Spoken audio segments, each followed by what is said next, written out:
નમસ્કાર મિત્રો, હું છું ડૉક્ટર શ્રવણકુમાર ખારાણી, અધ્યક્ષ મનોવિજ્ઞાન વિભાગ, MA પરીખ ફાઇન આર્ટ્સ અને આર્ટ્સ કોલેજ, અને સ્વાગત છે તમારી પોતાની ચેનલ બિકમિંગ બેટરમાં. જો તમે GSET કે NET જેવી સ્પર્ધાત્મક પરીક્ષાઓની તૈયારી કરતા હો તો મનોવિજ્ઞાનના ઇતિહાસનો પાયો સમજવો ખૂબ જરૂરી છે. આજે આપણે વાત કરીશું મનોવિજ્ઞાનના સંપ્રદાયો, સ્કૂલ્સ ઓફ સાયકોલોજી વિશે. ઘણા વિદ્યાર્થીઓને પ્રશ્ન થાય છે કે મનોવિજ્ઞાન તો એક જ વિષય છે, તો તેમાં અલગ અલગ વાદ કે સંપ્રદાયો શા માટે પડ્યા? ચાલો, બિકમિંગ બેટરના માધ્યમથી આને એકદમ સરળ ભાષામાં સમજીએ. સૌથી પહેલાં તો એ સમજીએ કે સંપ્રદાય કોને કહેવાય. મનોવિજ્ઞાનની ભાષામાં કહીએ તો સમાન વિચારધારા, માન્યતાઓ અને પદ્ધતિઓમાં વિશ્વાસ ધરાવતા મનોવૈજ્ઞાનિકોનું જૂથ એટલે સંપ્રદાય. આને એક સાદા ઉદાહરણથી સમજીએ. જેમ રાજકારણમાં અલગ અલગ પક્ષો હોય છે, બધાનો હેતુ દેશસેવા જ હોય, પણ કામ કરવાની રીત અને વિચારધારા અલગ હોય છે. બસ તેમ જ મનોવિજ્ઞાનમાં પણ જે વૈજ્ઞાનિકોના વિચારો મળતા આવ્યા તેમણે પોતાનું એક ગ્રુપ બનાવ્યું, જેને આપણે સંપ્રદાય કહીએ છીએ. હવે પ્રશ્ન એ થાય કે આ અલગ અલગ જૂથ પડવાનું કારણ શું હતું? તેના મુખ્ય બે કારણો હતા. પહેલું કારણ, તે સમયે મનોવિજ્ઞાન એક નવું વિજ્ઞાન હતું, એટલે કોઈ ચોક્કસ નિયમ કે રસ્તો નક્કી ન હતું. બીજું અને મુખ્ય કારણ, દરેક વૈજ્ઞાનિકનો અભ્યાસ વિષય અને સંશોધન પદ્ધતિ અલગ અલગ હતી. મિત્રો, પેલા આંધળા અને હાથીવાળી વાર્તા યાદ છે ને? સત્ય એક જ હતું, હાથી. પણ જેણે જે અંગ પકડ્યું તેને તેવું સત્ય લાગ્યું. મનોવિજ્ઞાનમાં પણ આવું જ થયું. કોઈને મનમાં રસ હતો તો કોઈને વર્તનમાં, જેના કારણે અલગ અલગ વિચારધારાઓ જન્મી. ચાલો, હવે મનોવિજ્ઞાનના 5 મુખ્ય સંપ્રદાયોને એક પછી એક સમજીએ. નંબર 1, રચનાવાદ. આ મનોવિજ્ઞાનનો સૌથી જૂનો સંપ્રદાય છે. તેના પ્રણેતા વિલ્હેમ વુન્ટ અને ટિચનર હતા. તેમનું માનવું હતું કે જેમ શરીર અલગ અલગ અંગોનું બનેલું છે, તેમ આપણું મન પણ ચેતનાના નાના તત્વોનું બનેલું છે. એટલે તેમણે મન શું છે તેની રચના સમજવા પર ભાર મૂક્યો. નંબર 2, કાર્યવાદ. આ સંપ્રદાય વિલિયમ જેમ્સે આપ્યો. તેમણે રચનાવાદનો વિરોધ કર્યો. તેમણે કહ્યું કે મનની રચના જાણીને શું ફાયદો? મન શું કામ કરે છે તે મહત્વનું છે. માનસ વાતાવરણ સાથે કેવી રીતે એડજસ્ટ થાય છે અને મન તેમાં કેવી રીતે મદદ કરે છે તે કાર્યવાદે શીખવ્યું. નંબર 3, વર્તનવાદ. આ સંપ્રદાયે મનોવિજ્ઞાનમાં ક્રાંતિ લાવી દીધી. તેના સ્થાપક J.B. વોટસન હતા. તેમણે કહ્યું કે મન કે ચેતના કોઈને દેખાતી નથી. વિજ્ઞાન તો એને જ કહેવાય જે જોઈ શકાય. એટલે તેમણે માત્ર ને માત્ર બાહ્ય વર્તન એટલે કે બિહેવિયર અને ઉદ્દીપક પ્રતિક્રિયા પર જ ફોકસ કર્યું. નંબર 4, સમષ્ટિવાદ. આ જર્મનીના મનોવૈજ્ઞાનિકો કોહલર, કોફકા અને વર્ધીમરની દેન છે. તેમનો સિદ્ધાંત હતો કે આપણે કોઈ પણ વસ્તુને ટુકડાઓમાં નહીં, પણ સમગ્ર એટલે કે હોલ સ્વરૂપે જોઈએ છીએ. જેમ કે આપણે ચહેરો જોઈએ ત્યારે આંખ કાન અલગ નથી જોતા, પણ આખો ચહેરો એક સાથે જોઈએ છીએ. અને છેલ્લે નંબર 5, મનોવિશ્લેષણવાદ. તેના સ્થાપક ડૉક્ટર સિગમન્ડ ફ્રોઇડ હતા. તેમણે કહ્યું કે માણસનું મન માત્ર જાગ્રત નથી હોતું. મનનો સૌથી મોટો ભાગ તો અચેતન એટલે કે અનકોન્શિયસ છે, જેમાં આપણી દબાયેલી ઈચ્છાઓ પડી હોય છે. તેમણે મનોરોગોના ઇલાજ માટે આ નવો રસ્તો બતાવ્યો. તો મિત્રો, આ હતા મનોવિજ્ઞાનના 5 મુખ્ય સ્તંભો. રચનાવાદ એટલે મનની રચના, કાર્યવાદ એટલે મનનું કાર્ય, વર્તનવાદ એટલે બાહ્ય વર્તન, સમષ્ટિવાદ એટલે સમગ્રતા, અને 5મું, મનોવિશ્લેષણવાદ એટલે અચેતન મન. પરીક્ષામાં જોડકા જોડવામાં આ કીવર્ડ્સ ખાસ યાદ રાખજો. હવે આપણે મનોવિજ્ઞાનના સૌથી પહેલા અને સૌથી પાયાના સંપ્રદાયને વિગતે સમજીએ, જેનું નામ છે રચનાવાદ એટલે કે સ્ટ્રક્ચરલિઝમ. આ સ્લાઇડમાં ડાબી બાજુ જુઓ, પરિચય. ત્યાં લખ્યું છે કે આ સૌથી જૂનો અને પ્રથમ સંપ્રદાય છે. કેમ? કારણ કે 1879માં જ્યારે મનોવિજ્ઞાનની શરૂઆત થઈ ત્યારે સૌથી પહેલાં આ જ વિચારધારા અસ્તિત્વમાં આવી હતી. એટલે આને મનોવિજ્ઞાનનું મૂળ કહી શકાય. હવે સ્ક્રીનની વચ્ચે જુઓ, મહત્વના વ્યક્તિઓ. અહીં 2 ફોટા છે, અને બાજુમાં બે અલગ અલગ દેશના ઝંડા છે જે બહુ મહત્વની વાત કરે છે. પહેલા છે વિલ્હેમ વુન્ટ. બાજુમાં જર્મનીનો ઝંડો છે. આમને આપણે સ્થાપક કહીએ છીએ કારણ કે તેમણે જર્મનીના લિપ્ઝિંગ શહેરમાં પહેલી મનોવિજ્ઞાનની પ્રયોગશાળા સ્થાપીને મનોવિજ્ઞાનને વિજ્ઞાનનો દરજ્જો અપાવ્યો. પણ હવે ધ્યાન આપજો, બાજુમાં જુઓ, એડવર્ડ ટિચેનર. અહીં અમેરિકાનો ઝંડો છે. આ વુન્ટના સૌથી હોશિયાર વિદ્યાર્થી હતા.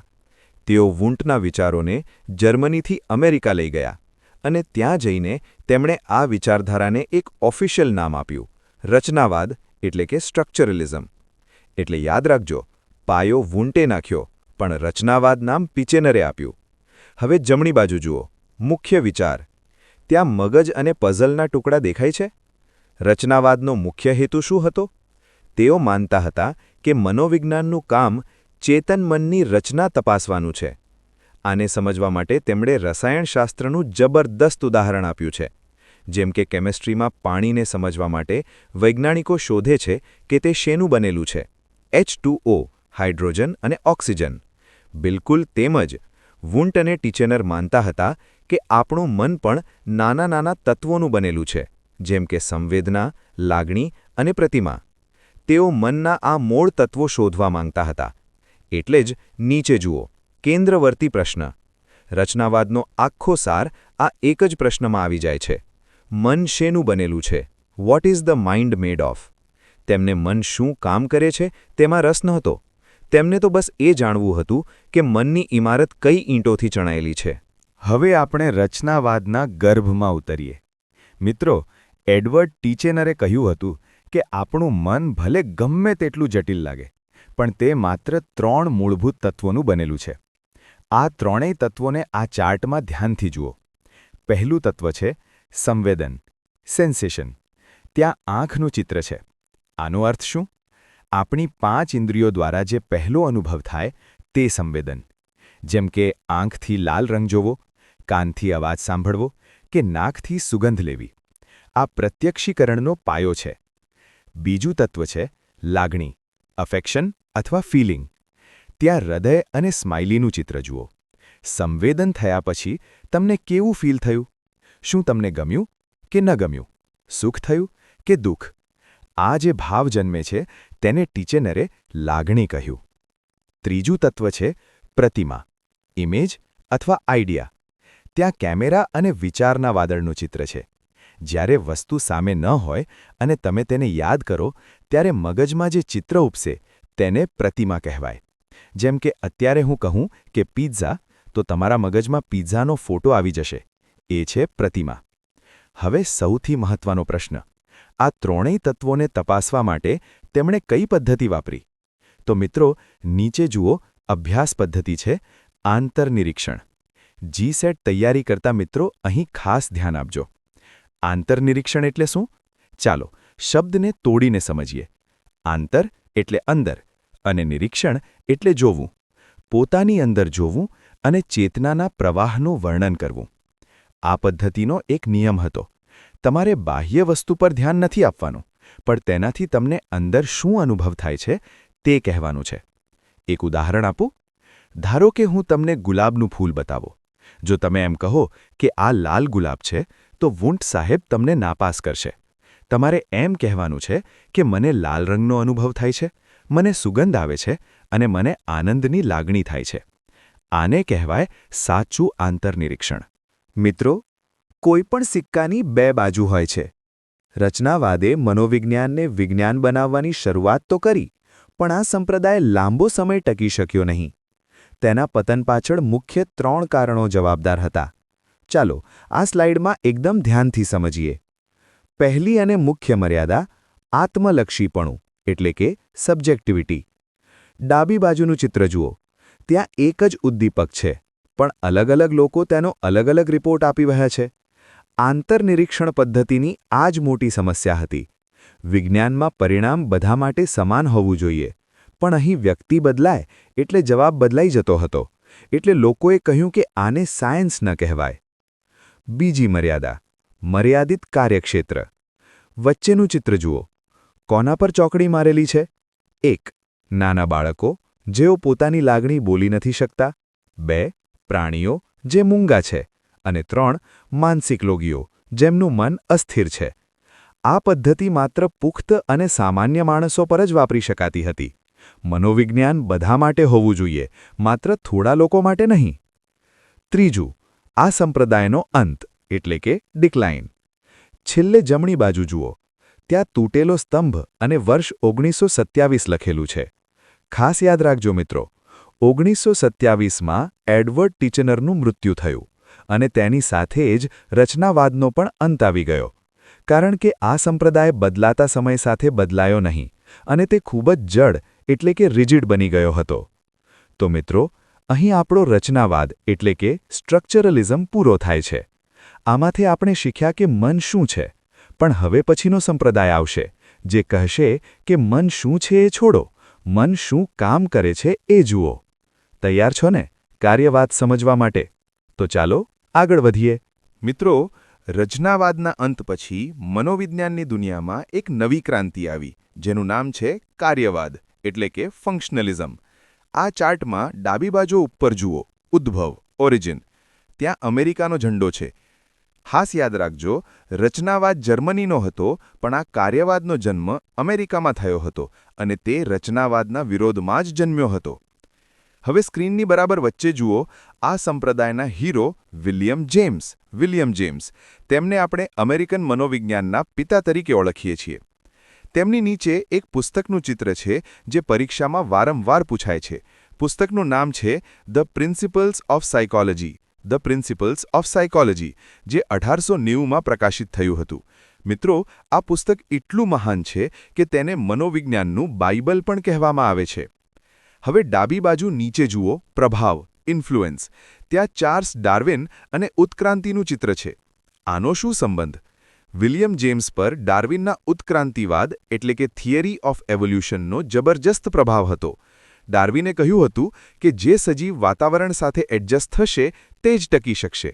બસ આ જ વાત જેમ્સે મનોવિજ્ઞાનમાં લાગુ પાડી. એટલે જ જમણી બાજુ જુઓ, મુખ્ય વિચાર, કોર આઈડિયા.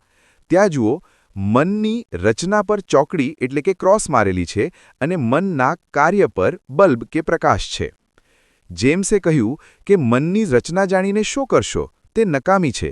મનનું કાર્ય એટલે કે ફંક્શન અને તેની ઉપયોગિતા જાણવી જોઈએ. તેમનો કેન્દ્રવર્તી પ્રશ્ન હતો, મન શું કાર્ય કરે છે? What does the mind do? તેમણે કહ્યું કે મન એ કોઈ શોપીસ નથી, પણ મન એ એક સાધન છે જે આપણને પર્યાવરણ સાથે અનુકૂલન સાધવામાં મદદ કરે છે. હવે મિત્રો, કાર્યવાદનો સૌથી સુંદર અને સૌથી ઊંડો વિચાર જોઈએ, જેને ચેતનાનો પ્રવાહ એટલે કે સ્ટ્રીમ ઓફ કોન્શિયસનેસ કહેવાય છે. વચ્ચે જુઓ, આ શબ્દપ્રયોગ વિલિયમ જેમ્સે આપ્યો હતો અને આ જ પરીક્ષાનો સૌથી હોટ ફેવરિટ પ્રશ્ન છે. હવે ડાબી બાજુ જુઓ, વિલિયમ જેમ્સનો તર્ક. જેમ્સે આગળના સંપ્રદાય એટલે કે રચનાવાદ પર પ્રહાર કર્યો. તેમણે કહ્યું કે ભાઈ, આપણું મન એ કોઈ ટેબલ ખુરશી જેવો સ્થિર પદાર્થ નથી કે જેના તમે ટુકડા કરી શકો. રચનાવાદીઓ મનના ટુકડા કરતા હતા, સંવેદન, લાગણી, પ્રતિમા. પણ જેમ્સે કહ્યું કે મન તો સતત વહેતી પ્રક્રિયા છે. જેમ સમયને રોકી શકાતો નથી, તેમ વિચારોને પણ અટકાવી કે તોડી શકાતા નથી. આ વાતને સમજાવવા માટે તેમણે એક જબરદસ્ત ઉદાહરણ આપ્યું, જે જમણી બાજુ છે, નદીનું રૂપક. આ ઉદાહરણ ધ્યાનથી સાંભળજો મિત્રો. જેમ તમે નદીના પાણીને ચપ્પુથી કાપી શકતા નથી કે તેના અલગ ટુકડા કરી શકતા નથી, તેમ આપણી ચેતના પણ એક અવિરત પ્રવાહ છે. નીચે એક માણસ નદીમાં જતો દેખાય છે. ત્યાં એક બહુ મોટો ફિલોસોફિકલ વિચાર લખ્યો છે કે આપણે એક જ નદીમાં 2 વાર પગ મૂકી શકતા નથી. કેમ? કારણ કે બીજી વાર પગ મૂકો ત્યારે જૂનું પાણી વહી ગયું હોય છે અને નવું પાણી આવી ગયું હોય છે. બસ મનનું પણ એવું જ છે. મનમાં એકનો એક વિચાર બીજી વાર બિલકુલ તેવો જ આવતો નથી. આપણો મૂડ, આપણો સંદર્ભ સતત બદલાતો રહે છે. એટલે મિત્રો, પરીક્ષામાં જો પૂછાય કે મનને નદીના પ્રવાહ સાથે કોણે સરખાવ્યું, તો આંખો બંધ કરીને ટિક કરી દેજો, વિલિયમ જેમ્સ. હવે મિત્રો, કાર્યવાદનો સૌથી મોટો ફાયદો જો કોઈને થયો હોય તો તે છે શિક્ષણ જગતને. આ ચાર્ટમાં ડાબી બાજુ જુઓ, જ્હોન ડ્યુવી. વિલિયમ જેમ્સે થિયરી આપી, પણ તેને શાળા અને શિક્ષણમાં લાગુ કરનાર જો કોઈ હોય તો તે જ્હોન ડ્યુઈ હતા. તેઓ એક પ્રખર કાર્યવાદી હતા. તેમનું માનવું હતું કે મનોવિજ્ઞાન માત્ર લેબમાં નહીં પણ ક્લાસરૂમમાં પણ ઉપયોગી થવું જોઈએ. હવે સ્ક્રીનની બરાબર વચ્ચે જુઓ. શિક્ષણ જગતનું સુવર્ણ સૂત્ર, લર્નિંગ બાય ડુઇંગ.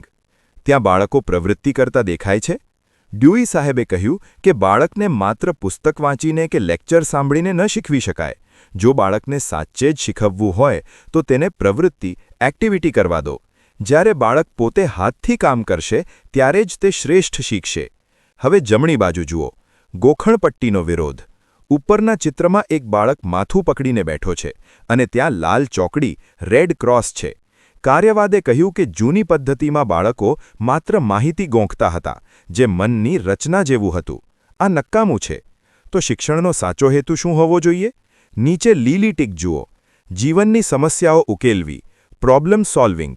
શિક્ષણ એવું હોવું જોઈએ જે તમને જીવનમાં આવતી મુશ્કેલીઓ સામે લડતા શીખવે, નહીં કે માત્ર વ્યાખ્યાઓ ગૂંખતા. છેલ્લે નીચે જુઓ. નિષ્કર્ષ, કન્ક્લુઝન. આ એક લાઇન નોંધી લેજો મિત્રો. કાર્યવાદને કારણે જ મનોવિજ્ઞાનની એક નવી શાખા, શૈક્ષણિક મનોવિજ્ઞાનનો પાયો નંખાયો. આજે આપણે શાળાઓમાં જે પ્રોજેક્ટ વર્ક અને પ્રવૃત્તિઓ જોઈએ છીએ તે બધી જ કાર્યવાદની દેન છે. મિત્રો, કાર્યવાદ એ માત્ર એક વિચાર નહોતો, પણ તે અમેરિકાની મોટી મોટી યુનિવર્સિટીઓમાં ફેલાયેલો હતો. આપણે કાર્યવાદને બે મુખ્ય કેન્દ્રોમાં વહેંચી શકીએ છીએ. આ તફાવત ખાસ યાદ રાખજો. 1. Chicago school. ડાબી બાજુ ઉપર જુઓ. આ સ્કૂલને કાર્યવાદનો ગઢ માનવામાં આવે છે. અહીં મુખ્ય 3 લોકો હતા. આપણે જેની વાત કરી તે જ્હોન ડ્યુઈ, જેમ્સ એન્જલ અને હાર્વે કાર. આ ત્રણેય મળીને કાર્યવાદને મજબૂત બનાવ્યો. 2. Columbia school. જમણી બાજુ ઉપર જુઓ. અહીંના મનોવૈજ્ઞાનિકો થોડા અલગ હતા. તેમણે થિયરી કરતાં મનોવૈજ્ઞાનિક કસોટીઓ અને માપન પર વધારે ભાર મૂક્યો. અહીંના મુખ્ય સ્ટાર હતા આર.એસ. વુડવર્થ, થોર્નડાઇક અને જે.એમ. કેટલ. જી-સેટ ટીપ જુઓ. જો પ્રશ્ન પૂછાય કે થોર્નડાઇક કઈ સ્કૂલના હતા, તો જવાબ આવશે કોલંબિયા સ્કૂલ. હવે નીચે જુઓ. અન્ય મહત્વના મનોવૈજ્ઞાનિકો. Must remember facts. આ 3 નામ અને તેમના કામ પરીક્ષામાં જોડકા સ્વરૂપે 100% પૂછાય છે. પહેલા છે જી. Stanley hall. બાજીમાં તીરની નિશાની અને APAનો લોગો છે. 2 વસ્તુ યાદ રાખજો. 1. તેમને કિશોરાવસ્થાના પિતા, ફાધર ઓફ એડોલેસન્સ કહેવાય છે. અને 2. તેઓ અમેરિકાના સૌથી મોટા એસોસિએશન APA, અમેરિકન સાયકોલોજીકલ એસોસિએશનના પ્રથમ પ્રમુખ હતા. બીજા છે આર.એસ. વુડવર્થ. વચ્ચે જુઓ. તેમણે કાર્યવાદને એક સ્ટેપ આગળ લઈ જઈને ગતિશીલ મનોવિજ્ઞાન, ડાયનેમિક સાયકોલોજી આપ્યું. અને સૌથી મહત્વનું, વોટસનનું સૂત્ર હતું SR, એટલે કે ઉદ્દીપક પ્રતિક્રિયા. પણ વુડવર્થે કહ્યું કે વચ્ચે વ્યક્તિ પણ આવે, એટલે તેમણે SOR સૂત્ર આપ્યું. બાજુમાં ત્રીજા છે જેમ્સ એન્જલ. છેલ્લે જુઓ. કાર્યવાદ શું છે? તેના 3 મુખ્ય લક્ષણો સ્પષ્ટ કરનાર કોઈ હોય તો તે જેમ્સ એન્જલ હતા. તો મિત્રો, અહીં આપણો કાર્યવાદ એટલે કે ફંક્શનલિઝમ સંપૂર્ણ પૂરો થાય છે. આપણે જોયું કે કેવી રીતે જેમ્સે શરૂઆત કરી, ડ્યુઈએ શિક્ષણમાં ઉપયોગ કર્યો અને વુડવર્થે SOR સૂત્ર આપ્યું. હવે મિત્રો, આપણે રચનાવાદ અને કાર્યવાદ બંને અલગ અલગ ભણ્યા, પણ પરીક્ષામાં જ્યારે બંને ભેગા પૂછાય ત્યારે કન્ફ્યુઝન ન થાય. તે માટે આ તુલનાત્મક ચાર્ટ, કમ્પેરિઝન ચાર્ટ તમારા મગજમાં છાપી લેજો. આ સ્લાઇડને આપણે 6 મુદ્દામાં વહેંચી છે. ચાલો એક પછી એક જોઈએ. 1. પ્રણેતા. રચનાવાદમાં કોણ હતા? વિલ્હેમ વુન્ટ અને ટીચેનર, જે જર્મની અને શરૂઆતના સમયના હતા. જ્યારે કાર્યવાદમાં કોણ આવ્યા? વિલિયમ જેમ્સ અને જ્હોન ડ્યુઈ, જે અમેરિકન હતા. 2. કેન્દ્રબિંદુ. રચનાવાદનું ફોકસ હતું મનની રચના એટલે કે સ્ટ્રક્ચર પર. યાદ કરો પેલા બ્લોક્સ. જ્યારે કાર્યવાદનું ફોકસ હતું મનનું કાર્ય અને તેની ઉપયોગિતા એટલે કે ફંક્શન પર. યાદ કરો ગિયર અને પાનું પકડ. 3. મુખ્ય સવાલ. આ બહુ મહત્વનું છે. રચનાવાદ પૂછતું હતું મન શેનું બનેલું છે? વોટ. જ્યારે કાર્યવાદ પૂછતું હતું મન શા માટે અને કેવી રીતે કામ કરે છે? વાય એન્ડ હાઉ, એટલે કે શુંમાંથી કેમ તરફની યાત્રા. 4. પદ્ધતિ. રચનાવાદમાં કઈ પદ્ધતિ હતી? કડક આંતરનિરીક્ષણ એટલે કે પોતાની અંદર જોવું, જ્યારે કાર્યવાદે કહ્યું કે ના ભાઈ આ ન ચાલે, તેમણે નિરીક્ષણ અને પ્રાયોગિક પદ્ધતિ અપનાવી, જે વધારે વૈજ્ઞાનિક હતી. 5. વિભાવના. આ આપણું ફેવરિટ ઉદાહરણ. રચનાવાદ મનને સ્થિર તત્વો એટલે કે ઈંટો જેવું માનતું હતું, જ્યારે કાર્યવાદે મનને ગતિશીલ પ્રવાહ એટલે કે નદી જેવું માન્યું, જેને આપણે સ્ટ્રીમ ઓફ કોન્શિયસનેસ કહીએ છીએ. 6. પરિણામ. છેલ્લે આ બધાનો નિચોડ શું આવ્યો? રચનાવાદ માત્ર એક શુદ્ધ વિજ્ઞાન એટલે કે પ્યોર સાયન્સ બનીને રહી ગયું, જેનો વ્યવહારમાં બહુ ઉપયોગ ન હતો, જ્યારે કાર્યવાદ એ ઉપયોજિત વિજ્ઞાન બન્યું, જેનો ઉપયોગ શિક્ષણમાં અને શાળાઓમાં થયો. તો મિત્રો, આ હતો બે વિચારધારાઓ વચ્ચેનો મહાસંગ્રામ. તો મિત્રો, આજના સેશનમાં આપણે મનોવિજ્ઞાનના બે મોટા પિલર રચનાવાદ અને કાર્યવાદને એકદમ ઊંડાણપૂર્વક સમજ્યા. હવે આપણે વિડીયોના અંત તરફ છીએ. આ સ્લાઇડમાં 3 મહત્વની બાબતો છે, ધ્યાન આપજો. સૌથી પહેલાં વચ્ચે જુઓ, ત્યાં એક મોટિવેશનલ લાઇન લખી છે જે દરેક વિદ્યાર્થીએ યાદ રાખવી જોઈએ. સફળતા રાતોરાત નથી મળતી, તે રોજ થોડા સુધારાનું પરિણામ છે. એટલે જીસેટ કે નેટની તૈયારીમાં ક્યારેય હિંમત હારતા નહીં, બસ રોજ થોડું વાંચતા રહેજો. બીજું, તમારું હોમવર્ક, ક્વિઝ ટાઈમ. જમણી બાજુ જુઓ, એક પ્રશ્ન છે. મનોવિજ્ઞાનમાં ચેતનાનો પ્રવાહ, સ્ટ્રીમ ઓફ કોન્શિયસનેસ શબ્દપ્રયોગ સૌપ્રથમ કોણે કર્યો હતો? આપણે આજના વિડીયોમાં જ આ ભણી ગયા છીએ.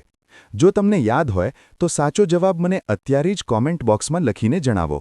હું દરેકની કોમેન્ટ ચેક કરીશ. ત્રીજું, આવતા વિડીયોમાં શું આવશે? ટીઝર. ડાબી બાજુ જુઓ, મનોવિજ્ઞાનની ક્રાંતિ. હવે પછીના વિડીયોમાં આપણે જે બી વોટસન અને વર્તનવાદ એટલે કે બિહેવિયરિઝમ વિશે વાત કરીશું. આ એ માણસ છે જેમણે ચેલેન્જ આપી હતી કે મને એક ડઝન બાળકો આપો, તમે કહેશો તે બનાવી દઈશ. આ સ્ટોરી બહુ જ ઇન્ટરેસ્ટિંગ છે, એટલે મિસ કરતા નહીં. જો તમને આજના વિડીયોમાંથી કંઈક નવું શીખવા મળ્યું હોય તો વિડીયોને લાઇક કરજો અને તમારા મિત્રો સાથે શેર કરજો. આવી જ સરળ સમજૂતી મેળવવા માટે આપણી ચેનલ બીકમિંગ બેટરને સબસ્ક્રાઇબ કરીને બેલ આઇકન દબાવી દેજો. મળીશું આવતા વિડીયોમાં વર્તનવાદના નવા ટોપિક સાથે. ત્યાં સુધી વાંચતા રહો, આગળ વધતા રહો. Thank you. જય હિન્દ, જય ભારત.